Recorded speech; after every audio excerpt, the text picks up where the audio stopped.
I almost always flashed back to my time in the desert at times like these. I suppose that it is reasonable given that I am staring through the scope at my target. Only now my target isn't a terrorist or even a criminal. In fact, in this scenario, it is me who is the criminal. My target is a balding, sweaty, slightly overweight banker who at this very moment is plowing the field of one of his underlings from the bank. Why is he in my sights? Well, that is because I have a contract to end his life. Someone, and I have no idea who, took out a contract on this man, paid in cryptocurrency and all organized through the dark web. I will never meet the person who took out the contract, and I have no connection whatsoever with the target or his lover. By the time any law enforcement is alerted, I will be long gone, and I am very good at making sure that I don't leave any traces that could point back to me. I watched through my scope for a while longer. I'm not a voyeur, but I like to ensure that I get a clean kill, so I need to wait until that certain moment when he holds still. I also think it's poetic that his moment of death should coincide with that moment that the French call la petite mort. It always amuses me. I panned my scope around a little, taking in what little of the room I could see through the window. There was nobody else other than the copulating couple. I looked at her. She was quite a prize. The contract had specifically said that she must not be harmed, and she wouldn't be, at least not physically. I could not predict what having her lover's head explode at the point he emptied his into her would do to her psyche. I think having intimacy might be a trigger for her in the future. I took a second to look around me. It does no good to get so fixated on your target that you yourself are in danger. I don't have a spotter or backup. It's just me, so I must ensure that my position is secure. And it is. I am on the rooftop of a building across the street from the hotel the cheating couple is using. Back to the scope, and I can tell he is close to finishing. I settle once more, checking that nothing has changed with the conditions, and, at the moment, he arches his back, shouting out his climax. I pull the trigger. I am moving before she starts to scream, and by the time any law enforcement is around, I am already several miles away. I store my gear in one of the several storage locations I have around the city, each in a different name and prepaid in cash, before heading home. During my journey, I once again contemplate how I got here. How is it that I am now a hitman, specializing almost exclusively in taking out cheating spouses? Well, the shooting part is easy. I was always good with a rifle. From being a young boy and hunting on the farm, I have had an affinity with guns. Particularly rifles, which meant I could make shots that astounded everyone else. It was almost instinctive. When I signed up for the Marines and subsequently in sniper school, they taught us all about trajectories, wind resistance, ballistics, and all kinds of other science. I learned it all. I just didn't need it. I could make a shot by eyeball that many snipers couldn't make even with all their calculations and computers. It was just a natural, instinctive ability. There was no doubt that I would have gone on to great things in the Marines. But then something happened that changed my life forever, and was the reason why I specialized in cheating spouses. You guessed it. A cheating spouse. Gabrielle was a girl of French descent, a petite, dark-haired woman we met in a bar in the town when we were taking some R&R. She was lively and engaging, and had a body that engendered all kinds of impure thoughts. She was with us for the entire evening, and I and my best friend Bobby took turns in dancing with her. By closing time, it was obvious that there was something between her and Bobby, and with a rueful grin I did the only thing a best friend could do. I wished him luck, and returned to the base alone. After that, every time we went into town, they were inseparable. I would either start the evening as a third wheel, trying to find my own company as the night wore on, or occasionally she would bring a friend to keep me company while she and Bobby amused themselves with each other. I was surprised, though, when after only knowing her for 3 months, Bobby came to me to show me the ring he had bought for her. Wow, Bobby, that's some rock. Are you sure you are ready for this? He grinned at me. When you know, he said, affecting the pose of an old wise man. "I'm not going to let her get away." The look in her eye when Bobby got down on one knee in the bar that night gave me pause for thought. I had expected that she would be excited and happy, but there was an instant of calculation on her face before she showed the expected emotion. I didn't say anything to Bobby because I didn't want to spoil his moment, but I did wonder. I arranged the bachelor party since I was the best man, and even though I say so myself, it was epic. There were all the ingredients. The 3 Bs were present. Buddies, half the platoon turned out booze. We had to pour Bobby back into his bunk that night, and he had little memory of what had gone on, and broads. Of course, there were strippers. It was mandatory. I did, however, make sure to protect Bobby's virtue and made sure that nothing untoward happened with or to him. I had previously spoken with Gabrielle when I was organizing the party to ask her for boundaries. If she had said no strippers, there would have been none. I didn't want Bobby divorced before he was even married. The wedding was a small affair, with her parents, some of her friends, and a few of the guys in our platoon. I was, as I said, best man.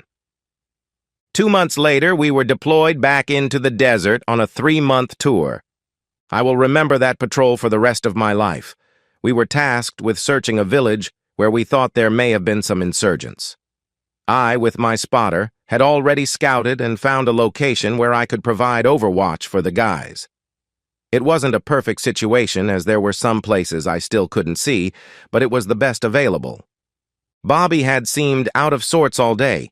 He seemed overly eager to get out there and was brusque with everyone, even me, which was unusual. When I asked him what his problem was, he just grinned at me and said he was just eager to get going. Bobby never made it back from that patrol. I didn't see what happened as his position wasn't visible from my observation point, but his team told me that when they had made contact with the enemy, Bobby had just stood up and shouted something like, "Come on, you bastards," and rushed towards them firing his M16 from the hip like some kind of James Cagney gangster. He didn't make it 10 feet. As his best friend, I was tasked with packing up his belongings to send back to the U.S., and it was then I found the letter. "Dear Bobby, I know this is a coward's way, but I need to tell you that I have been seeing someone else, and we have fallen in love. I am leaving you so that we can be together. I want you to know that I did love you. But our time apart has shown me that I was not really in love with you, and you deserve more, so it is better that we part ways. And you can find someone to love you as much as you deserve. Please don't think too badly of me. John says that you have another month of your tour left, so by the time you get back I will have moved out of our house. I am not going to ask for anything from you in the divorce, and would love to count you as a friend if you can find it in your heart to forgive me. Warmest regards, Gabrielle." "That selfish woman," I shouted after reading the letter. Now I understood Bobby's behavior, and I resolved there would be payback. I was detailed to accompany Bobby's body back to the U.S., cutting my tour short. We deplaned the coffin, and Gabrielle came over, tears streaming down her face. She went to put her hand on the coffin, and I spoke. "Don't you dare, you traitorous woman!" She stepped back, stunned, and it was then I noticed the officer who had accompanied her. Colonel John Edwards. "What the hell?" He began putting his arm around her shoulders. "How dare you? How dare I? This traitorous woman dropped a Dear John letter on a soldier on active duty just before a patrol. What the hell did she think was going to happen when I find out who the low-life scum who she—" "Stand down, soldier!" Colonel Edwards snarled. "I didn't know she had sent him a letter. I told her to wait and we—" "You?" I asked incredulously. "You stepped out with one of your men's wives?" "It just—" he began. My first punch caught him in the throat, bringing him to his knees. My kick to his groin took him all the way to the ground, and I punched him 4 more times in the face while he was on the ground before the MPs got to me. My greatest satisfaction was that we were both court-martialed. He for conduct unbecoming and me for striking a superior officer. I spent a year in military prison for the assault before being dishonorably discharged, and he just got kicked out of the service, losing his pension. It took me another year to find her. She had moved to Canada and was living with a French-Canadian businessman. I had no idea what had happened to Colonel Edwards, but he had got lost along the way. I did consider just shooting her from a distance. It would have been so easy. No security, no overwatch, just a woman out in public, like shooting fish in a barrel, but then she would never know what hit her, nor why. I needed this to be more personal, needed her to understand who had killed her and why. In the end, she made it so easy for me. She was out dancing with some friends, clearly still being unfaithful, as the man kissing her was not her French-Canadian businessman.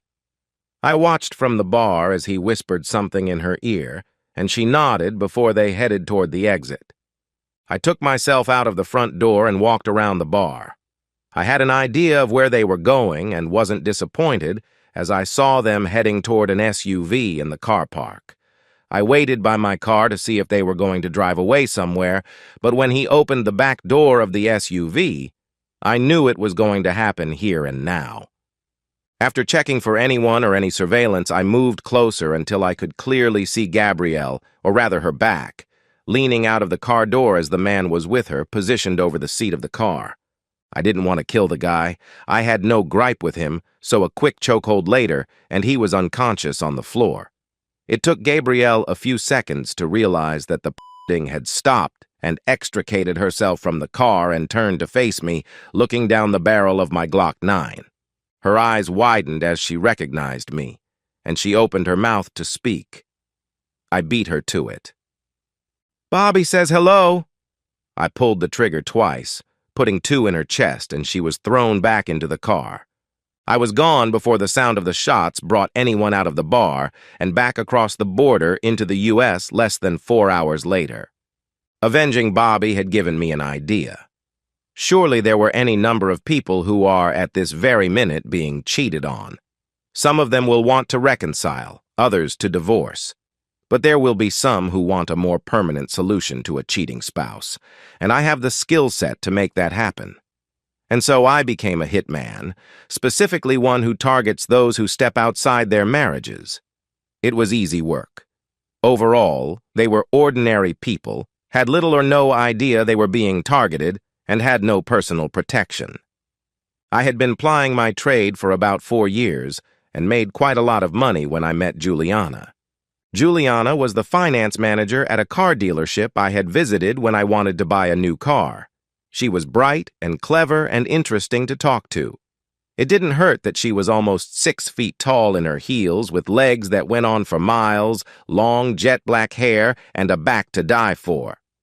We hit it off instantly, and within half an hour she had accepted a date with me. I won't bore you with the dance that was the courtship.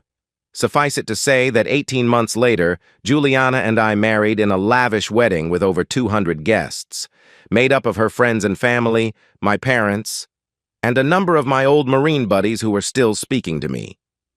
As far as the world and Juliana were concerned, I was a successful money manager, spending a lot of my working time on my computer from home, but having to go on regular business trips around the country as required. This was the perfect cover for my real work. Life with Juliana was good. She was supportive of my money management work, even when I had to go away on business. She always welcomed me back with bedroom sessions where she was wild and uninhibited. Even when I was home, we had intimacy at least 4 to 5 times per week, and sometimes much more. She never went out with the girls. Although she had a lot of friends, we always went out as a couple. If we went dancing, she would accept, with my blessing, dances from other men, but always made sure that their and her behavior passed the husband test. I never once doubted that she loved me, nor her. Contracts came in via the dark web, and I was paranoid when taking them. I would never meet in person, dealing only via the web, would require irrefutable proof of infidelity, and they would never know when or where the contract would be fulfilled. Money was paid into a virtual escrow account. Once the contract was fulfilled, the money could be released by the client. The money could be returned to the client by me if for some reason I could not complete the contract, but so far that had never happened. Since I had no connection at all to any of the victims, law enforcement never got close to me. And because I used virtual currency, even if it could be shown that the person taking out the contract had paid a lump sum out, its destination was completely secure. I killed far more men than women, roughly on a ratio of 10 to 1. When a woman gets cheated on by a man, she wants him dead. More often than not, when a man gets cheated on by a woman, he wants the man that did him dead. Go figure. There were exceptions, of course, but I had no conscience. It was a job. People were willing to pay me and pay me well for my services, and cheaters deserved everything they got. And so, life rolled on. Juliana and I had our first child after we had been married 3 years, and our second only 18 months later. They had a good, stable family life growing up, and were now both at college, which was all paid for. Juliana was a bit of an empty nester and had gone back to work at the car dealership. I worked from home most days with occasional trips out. I had decided that I was going to retire. 1 or 2 more contracts would complete the retirement fund I had been building, and to be honest, was getting tired of the game. I looked at the bulletin board that I used to pick up work and saw there were 2 contracts available, one in the neighboring state and one right across the country. I decided that the pay for the local contract would enable me to call it quits and clicked on the job to start the process for taking the contract. The target was a man by the name of Peter Miller. A picture was enclosed. There was a file listing that he was a group insurance salesman who covered 3 states, including ours, and that he traveled extensively throughout his area. He was married to Janine and had 3 young children, Paul, Mary, and Siobhan. I had private investigator reports showing his liaisons with 4 different women.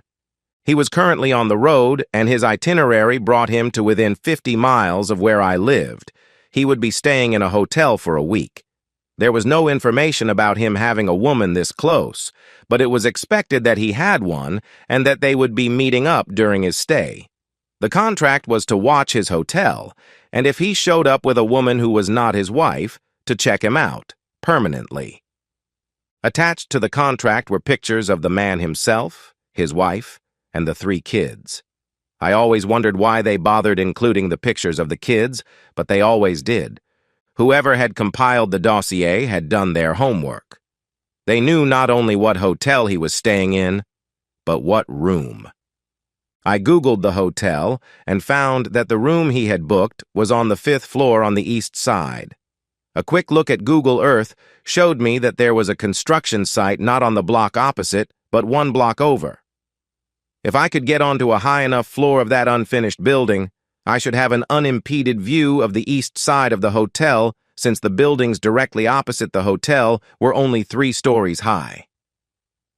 I have to go on a trip next week, I told Juliana on the Friday evening. I'll be leaving Monday morning and back Thursday, possibly Friday. She looked up over the book she was reading. I thought you were finished with those, she said, not complaining, just asking. This may be the last one, depending on how things go. There may be another if this one doesn't live up to expectations. She nodded, then grinned. That means we have all weekend together, she said. We didn't spend all weekend in bed. After an amazing Friday night, we went out on Saturday, did some mundane stuff, and then ate at our favorite restaurant. Saturday night and most of Sunday was spent in bed. I left the house Monday morning and took my car to the airport. Once parked, I walked about a mile to a storage unit I had nearby and climbed into a nondescript car that I kept there for this purpose. It was a gray Toyota sedan, instantly forgettable. It was registered to a fake ID, which was strong enough to pass LEO inspection, but would not stand up to deep scrutiny. I was in position on the 7th floor of the construction site, with my spotting scope pointing at his window when the target entered the room. He pottered around for a few minutes and then picked up his phone, which had apparently rung. After a brief conversation, he left his room. It was just after 12 midday. I didn't bother to follow him. I knew he would be back, so I settled in to wait. The construction site was currently closed for some reason or other, so I had no fear of discovery. It was after 6 p.m. when he returned to his room. in an obvious hurry, went into the bathroom to shower. I observed him as he returned to the bedroom. He was nothing special. The shower water must have been cold because there was nothing much to see hanging between his legs and his body, while lean wasn't particularly inspiring.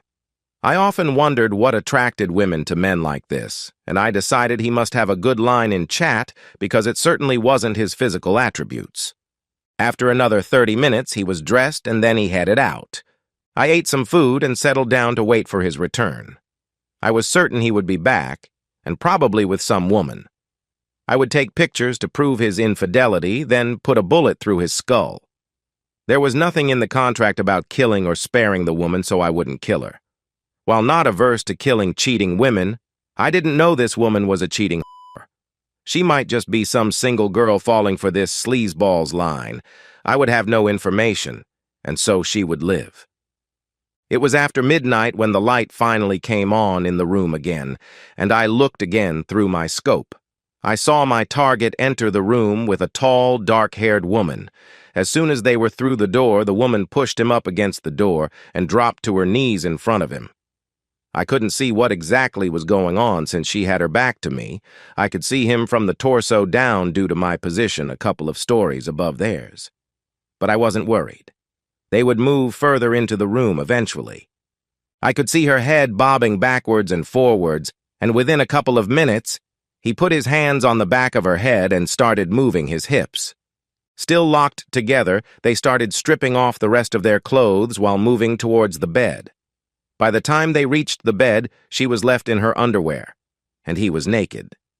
He pushed her back onto the bed and started kissing down her body. From this angle, I knew that if I put a bullet in his head, it would travel through into her, and so I held off. There would be plenty of opportunity, and besides, I rather enjoyed timing the moment of the kill to coincide with his orgasm. The ultimate mind burst. From this angle, I could only see the tops of both of their heads, but then she obviously came, throwing her head back, and I moved the scope to look at her face. It took every bit of control I had not to pull the trigger at that instant. Instead, I clicked the camera, which was linked to my scope, and took a digital photo. For the next 3 hours, I took photos and videos of the couple as they cavorted around the bedroom. Eventually, they settled into bed together for a final session of lovemaking before settling down for the night to sleep. When the lights went out, I sat back, my heart hammering and my thoughts racing. I opened the picture I had first taken through my scope on my phone and looked at it. The woman had arched her back and her eyes were wide open. I zoomed the picture in on that face. Looking into those eyes, those beautiful eyes, the eyes of my wife, Juliana. Thoughts raced through my head. I couldn't complete the hit now. One of the safest things about what I did was that I had no connection to any of the victims or their partners. If I killed either or both now, the first person the police would want to talk to would be me. My alibi wouldn't stand up to that scrutiny. Also, I was in no shape to decide what to do about Juliana. Right now, I was so angry I could easily have put a bullet in her without thinking twice about it. But I knew that the anger would fade, and I had to think of my children and not only myself. I had to think long and hard about how to deal with her. I would have to live with my decision for the rest of my life. My other thought was that if I returned the contract, someone else might pick it up and be less picky about whether they killed the asshole's partner or not. I also had to consider if this was a setup. Had someone set me up to see my wife cheating with this guy to try and flush me out? I wasn't concerned about law enforcement. They wouldn't have put either of them in my sights, as for all they know I could have taken a shot tonight, but there may be someone else involved. Maybe someone connected to one of my earlier contracts who wanted revenge. No. I needed to fulfill this contract, but do it in such a way as to make it look accidental or natural. No follow-up from LEO, so no blowback on us. Juliana, I would deal with it later. I packed all my kit away and took it all back to the lockup. I wouldn't be using it for this job. While I was in the lockup, I picked up some extra electronic kit, and returning to the hotel, I located both their cars and put a GPS tracker on them. The next morning, after they had both left, Juliana went back to my house and he to go do whatever he was supposed to be doing here. I entered the hotel and using an electronic keycard spoofer, broke into his room. I searched the room, finding nothing unexpected. In his luggage, there were some blood pressure medications and also some Viagra. I then installed a couple of hidden cameras. I had 4 days to fulfill this contract. Since I had told Juliana I wouldn't be back until Thursday or Friday, I didn't need to interact too much with her, although I knew she would call me at some point today. I also booked a room at the hotel using my fake ID. Things would be easier if I could be legitimately in the hotel. I looked around and found that they had security cameras only at the entrance and in the lifts. There were none on the stairs nor in the corridors outside the rooms. Throughout the day, I watched their movements while making my own preparations. Juliana was at work. Then she went to her gym, then back home. After a while, his tracker showed me that he was heading in the direction of my house, and I swore to myself that if she allowed that guy into my home, I would kill them both on principle and screw the consequences. Thankfully, he didn't come within 5 blocks of my house. Just after 6 p.m., Juliana called me. "Hey, babe," she said. "Hi, honey, I missed you last night. I thought you were going to call." "Sorry. I fell asleep in front of the TV, and by the time I woke up, it was too late," she said without pause. "I figured as much. That's why I didn't disturb you," I said, clenching my fist. This was the first time I had ever known Juliana to lie to me. Obviously, there had been others, but I had just not known about them. "How are things going with your meeting?" she asked. There was an unexpected complication. Someone unexpectedly turned up in the meeting, and it has raised some issues. I'm certain I'll be able to close the deal, but it may take a little longer and be a bit messier. Having said that, though, once this is done, I won't be traveling anymore, I said. "So you'll be coming back Friday then, rather than Thursday?" I could swear I heard a smile in her voice. "You don't sound too disappointed," I replied a little acidly. "Oh, no, not at all. I was just happy that you said that this is the last time you will be traveling. If an extra day on this trip means it's the last, then it's worth it," she said. Good recovery woman, I thought, but instead asked, "So what are you up to tonight?" "I just got back from the gym, so I'm going to veg out in front of the TV and have an early night. I have to work too, you know," she joked. "Well, remember what my mother always told me," I joked. "If you are not in bed by 11, you have to go home," she laughed. "I'll call you tomorrow evening. I miss you. Good night." I'm not sure if she noticed that I just hung up without saying anything further. My last call was to a friend of mine. He was a chemist and occasionally supplied me when my preferred method of killing was not appropriate.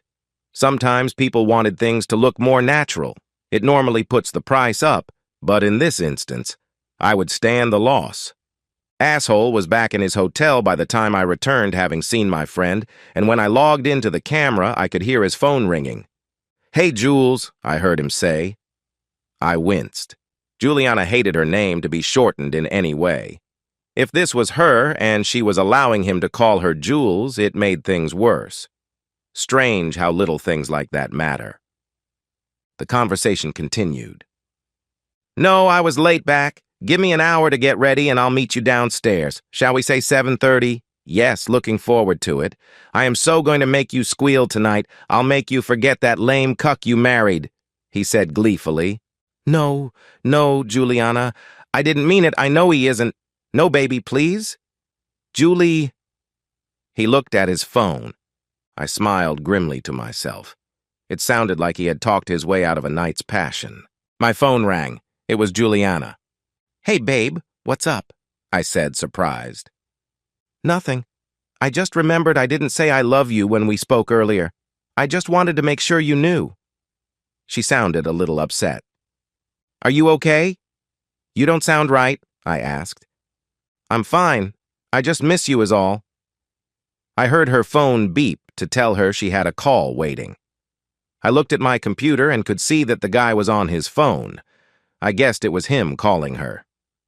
"Why don't we chat for a while then?" I said. "It will be almost like I'm there."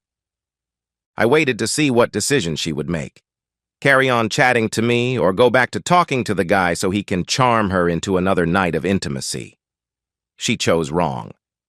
No, I'm just being silly. Listen, my mom is trying to ring me. I just wanted to tell you I love you. Good night. The words were out of my mouth before I could stop them. Night, Jules. I hung up the phone. I wonder if she even noticed. Back in the guy's room, I heard his phone ring, and he smiled as he picked up. Hey, babe. Yes, I'm really sorry. I know you don't like it when I talk smack about him. It's just my insecurities. I just want to be the best lover for you and know that I am making you feel as good as you make me. No, I won't. Okay, tomorrow then? How about I take you to dinner at Archie's? I'll book a table for 7? Yes, I know, I'm sorry about earlier. Yes, I love you too, Juliana. Night. I love you too, I thought. That meant that she had told him she loved him. Was that just a reflex way to end a call, or did she really love this guy? I would find out tomorrow. Shortly after, I heard him call down to room service and order a meal and a couple of beers. I decided that it was time to make my move. I waited for the room service to be delivered and for the hotel employee to leave. Just as he sat down to eat his meal, I knocked on his door. I stood back so he couldn't see me through the spy hole, but I don't think he even looked. He opened the door and looked at me. The surprise on his face as he stared down the barrel of my silenced Glock was priceless. Evening, Peter. May I come in? His mouth worked for a moment with no noise, but I moved forward and he instinctively backed away. The door closed behind me. What do you want? I have about $500 in my wallet. You can have that and... Nothing so crass. I just want a nice friendly chat. You see, my employer, I believe you are familiar with her, your wife Janine, has asked me for some answers. And you, my fine fellow, are going to give me those answers. I have a lot of information already, but there are some blanks to be filled in, so if you lie to me, I will know, and I will shoot you. He paled. I really don't want to shoot you. It's so much like hard work, and your good wife would much rather just divorce and humiliate you. Financially, you are worth more to her alive than dead, and she does think that your kids would miss you if you were dead, but she wants the full, whole, and unvarnished truth about your dirty little affairs. Make no mistake, she is going after each one of the women you are cheating with and will tell their husbands what they have been up to. If you tell me everything fully and completely right now, I will leave this room without having to clean up your corpse. Does that sound reasonable? I asked. I picked up a bottle of beer, popped the top, and handed it to him. I popped the other one and took a swig. I grimaced. Is that the best this place does? I asked. He looked at me, a gleam of hope in his eyes. So, if I tell you everything you want to know, you won't shoot me? He asked. I will not. I will take my leave and let you continue with your life. I would suggest that you call your wife once I have left and maybe, just maybe, if you grovel enough, she might even take you back, if only for your kids' sake. I indicated one of the chairs. He sat. What do you want to know? He asked. There are 4 women I know pretty much everything I need to know about. I rattled off their names and where they lived. His mouth dropped open. I also know that there is a woman here in town, too. I believe her name is Juliana, and she works at a car dealership. He nodded. Your wife didn't know much about her, so let's start there. Tell me everything about Juliana, how you met, how long you have been with her. Everything. He started slowly, but told his story as he sipped the bottle of beer I had handed him. He had met Juliana about 4 months previously. He had been visiting the car dealership selling his insurance, and he had spoken with her in her role as a finance officer. She was beautiful, charming, with an absolutely stunning body, and he decided right then and there that he had to have her. They had a meeting that lasted most of the morning, and so he had invited her to lunch. He was surprised that she accepted so readily, and was even more surprised when, after lunch, she suggested he might like to take her out for dinner that evening, since her husband was out of town on business. They ended up back at his hotel that night, and she had given him a night he would never forget. He started to describe what she had done for him, but I cut him short. I didn't need those kinds of details. "So, how often did you meet up with Juliana?" I asked. "We met up about 8 or 9 times. Each time her husband was away, she would call me up, and if I was able to work my schedule to get over here, I would do. I even canceled dates with my other girls if she called. She was far better than any of them," he said with a grin. He was getting into his story and had momentarily forgotten his situation. He gulped the rest of his beer down and then looked at the empty bottle. "Can I get another?" he asked, indicating the minibar. Slowly, "It would be a shame for me to have to shoot you for a misunderstanding. We seem to be bonding somewhat." He grinned again and went over to get himself another beer. "Want one?" he asked, and I shook my head. He returned to his seat. "So, you say that Juliana made all the moves. Do you know if this was something she did a lot?" "I don't think so, but I'm certain I wasn't her first. There was no guilt. She wouldn't let me say anything bad about her husband, though. In fact, I screwed up tonight and called him a cuck, and she tore me a new one. Otherwise, she would be here now." "Seems strange that would upset her given what she was doing," I said contemplatively. "She compartmentalizes. As far as she is concerned, the Juliana who is the loving wife of her husband, I don't even know his name. She refused to talk about him, is a completely different Juliana that comes over to me. She doesn't see that there is anything to be guilty about since they are two different people." I'm not sure her husband would see it that way. Mentally, she may feel like two different people, but physically they are one person. It is the mouth he kisses that she wraps around you. I take it you don't use protection? "No, never. She said we didn't need it. She said she was on the pill," he said. "And what about STDs? Given you are messing with half of the country, did she never even consider that she might bring something nasty home to hubby?" "I'm not sure if it ever even occurred to her. I do get tested regularly, though, and I am clean," he said. That was a small comfort, but I still made a mental note to get myself tested. Peter winced and put his hand to his chest. "Something the matter?" I asked solicitously. "Indigestion. I haven't eaten, and the beers." He absently rubbed his left arm, and then he gasped. His face went purple, and sweat started to roll off him. He grabbed his chest now with both hands. "Help me," he said. "Peter, look at me," I said. He looked up, his eyes afraid now. He was gasping for breath, and I could see that he hadn't got long left. "You should have stayed away from Juliana, my wife." His eyes widened for a moment and then rolled back as he lost consciousness. It would take him another 10 or 15 minutes to die, and I used that time to make sure there was nothing in the room that would indicate anyone else other than him had been here. I turned the television on, but low, and moved the meal that room service had brought in front of him. When his body was found, it would appear that he had simply had a fatal heart attack whilst eating his dinner and watching TV.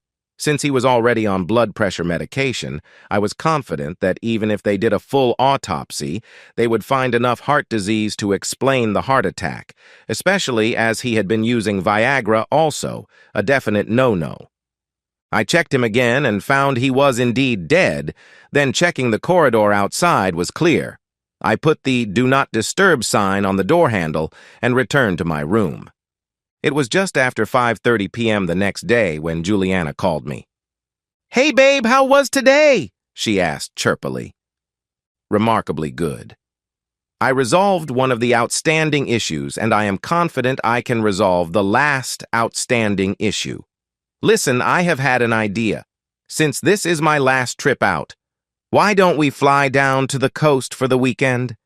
I can meet you at the airport and we can celebrate for the weekend, or maybe even turn it into a longer vacation. I'm sure you have some vacation time owed, but even if not, just tell them you are going. It's not like you need the job." I laughed. Juliana laughed too. "Sounds like a great idea. I'll speak to Barry tomorrow and see what he says. I'll call you tomorrow night, and we can book the flights." "Perfect. So what you up to this evening?" I asked. "Same old. I have some stuff to catch up on, and I'm binge watching. It's really good. Isn't that about a woman having affairs? I hope you are not getting any ideas. She laughed again. It's getting me revved up for when I can get to you again, she said. I watched the time, knowing she thought she had a dinner reservation for 7, and it would take her at least 40 minutes to get there. Listen, babe, the oven just beeped so my dinner's ready. I'll speak to you tomorrow, okay? She said. Okay, enjoy your dinner and your cheating, I said. Bye, babe, love you, she said. I hung up. It was 8:30 when I heard knocking on Peter's hotel room door. Since I had put the Do Not Disturb sign up, the maids hadn't gone in to service the room, and I guessed that Juliana had gone to the restaurant, waited, and had come to see why she had been stood up. The knocking came again. 20 minutes later, I heard the beep of the lock, and the door opened. A hotel employee came in, followed by Juliana. When they found Peter slumped over, his face in the congealed remains of last night's dinner, the employee rushed over to him. Juliana just stood in the doorway regarding the scene. Is he dead? She asked. The hotel employee felt for a pulse, but it was fairly obvious that he was dead. His body was stiff. Yes, he is dead. Without a word, Juliana turned and left the room.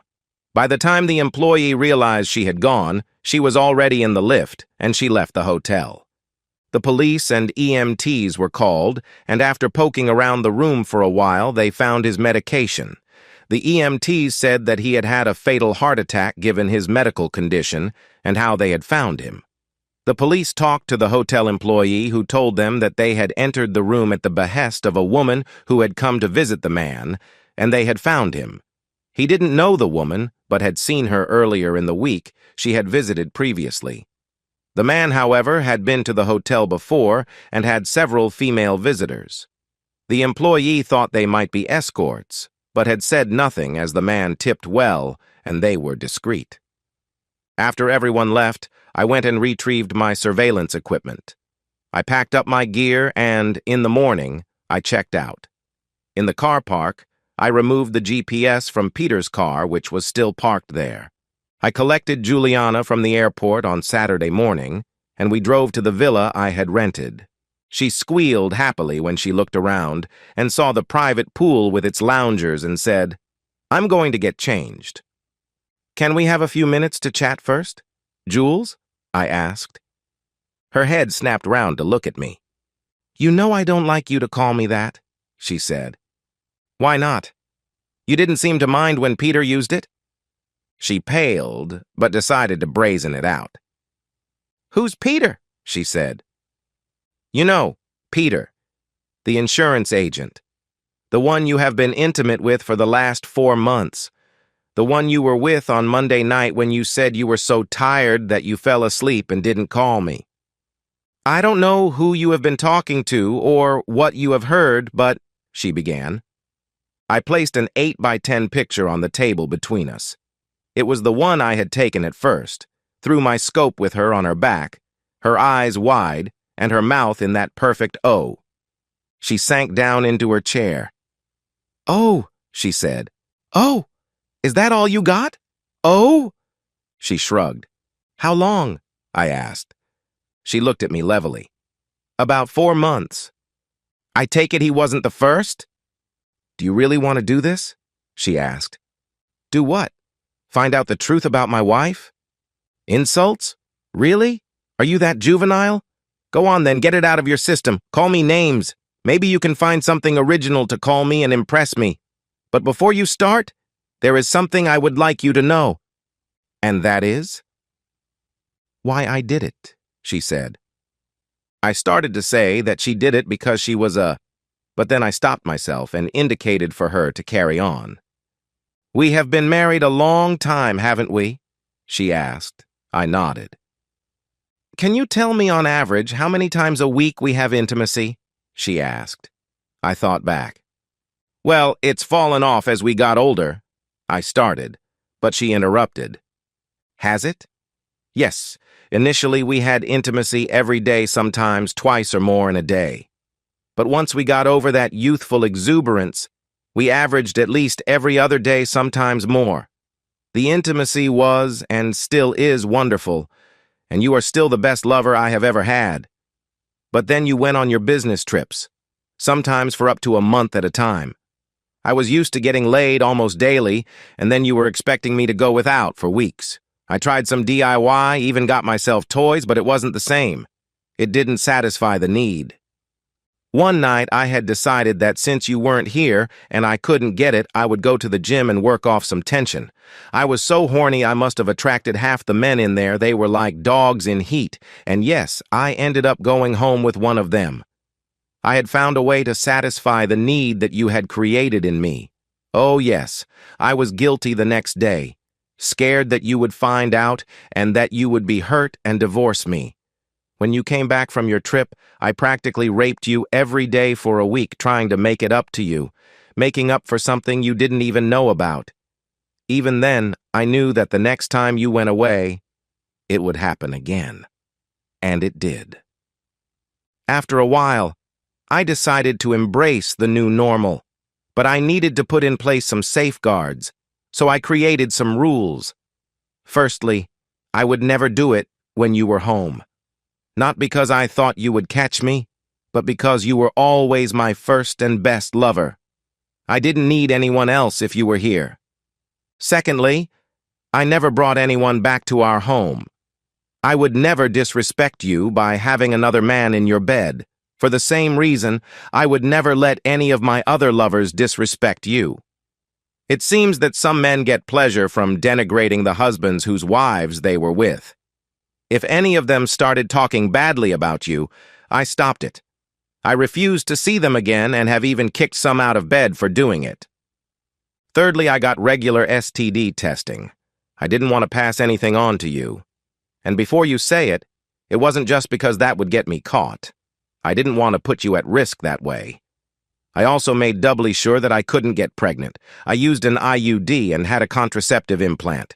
When we were ready to have children, I stopped.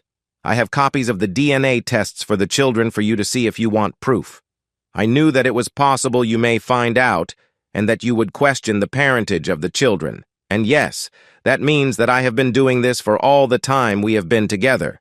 You got me so hooked, I just couldn't do without it. A day or two was fine, but anything more than that, I had to have some relief. That is all it was, scratching an itch. I never had any feelings for any of them. They were flesh toys as far as I was concerned. The only person I have ever loved and been in love with is you.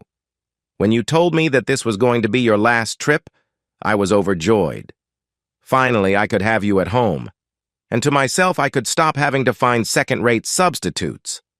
I wouldn't need them, because I would have the best one at home with me all the time. My days of having to settle for second best were over. It seems rather ironic that what was perhaps my last time with another man would be the time I got caught. Your last time?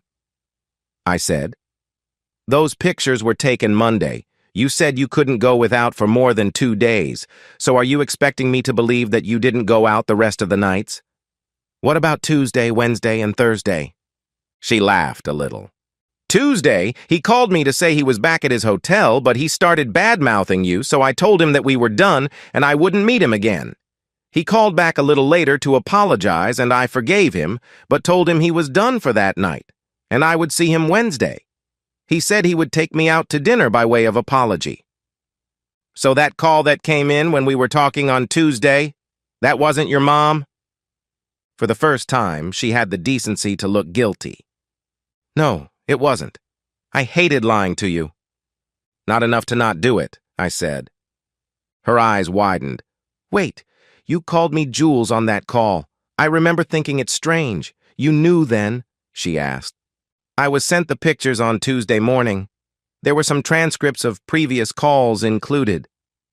She sighed again. I'm so sorry you had to find out like that. It must have been horrible. Let's not get sidetracked.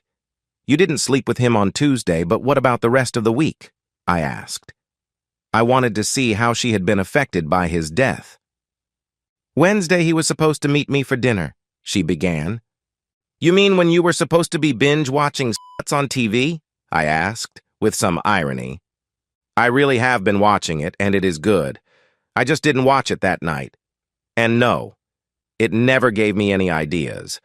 As stupid as it sounds, and please don't get angry when I say this, in my mind, I wasn't cheating.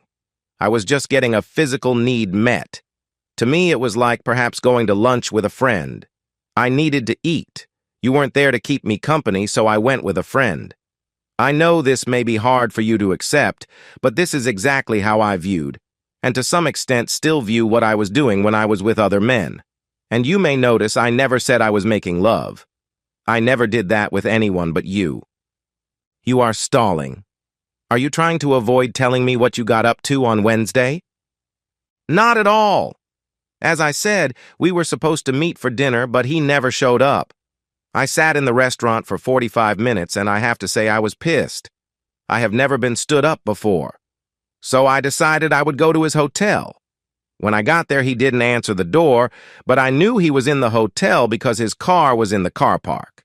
I got the floor manager to go in, and we found him face down in a steak dinner, dead as a nit. According to the EMTs, he was on medication for blood pressure, but the stupid fool was taking Viagra as well, which you should apparently never do. He must have had a massive heart attack. At least he didn't die while being with you. That would have been much more inconvenient, I said. Oh, shit, I never thought of that. That would definitely have raised a ruckus. His poor wife would have found out. I think she already knew. I suspect she sent me the pictures. Juliana nodded. So at least I don't need to ask if you are going to see him again, I commented, and she smiled wryly at me. I won't apologize for what I did, she said. It was something I needed to do. I am really sorry for hurting you, though, and how you found out.